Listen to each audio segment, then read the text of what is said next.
Polytechnic, Ekowe, Bayelsa State. It is so sad, disgusting, and appalling that nepotism, bigotry, regionalism, and tribalism have eaten this generation so deep that they became so myopic to see the good and laudable transformation being done by the embedded rector.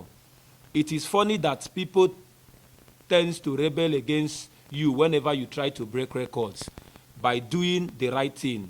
This is not to portray that Dr. Agbabiaka as a saint, but a human like every other person who is doing his best to register his footprint in the sand of time by leaving the campuses and Ekowe community better than he met it. You may refer to the students, sincere staffs, residents, and community leaders for more details. Even God, the Supreme being didn't complete the good work formation in one day.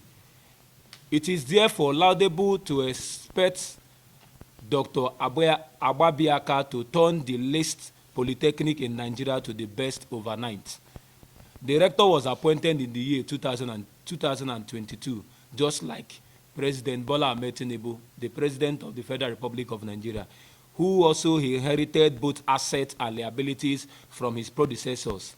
It is the same in the case of the Federal Polytechnic, Ekowe, Bayelsa State.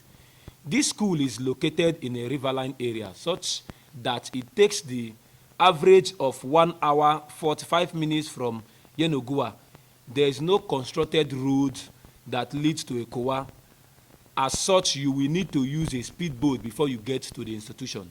And this has naturally affected the institution in terms of population simply because of the cost of transportation.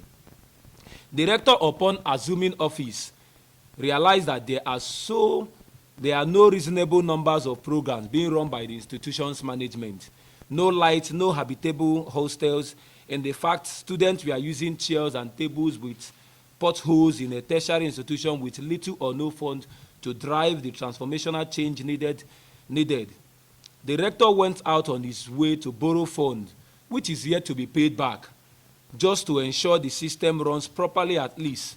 He introduced about 10 more programs which are fully accredited by the MBTE as I speak. He renovated the hostels. These are picture evidence, which I can still show to the media.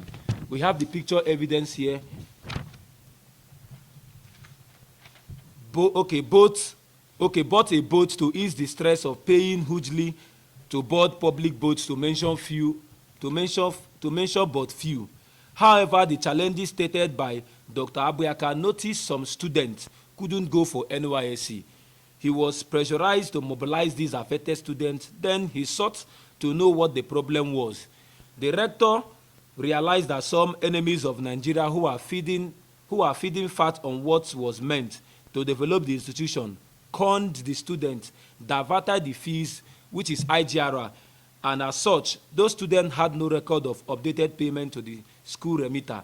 At this point, the rector insisted that since there is no proof of studentship, he wouldn't mobilize those students for NYSC, and that marked the beginning of the Cold War in the institution.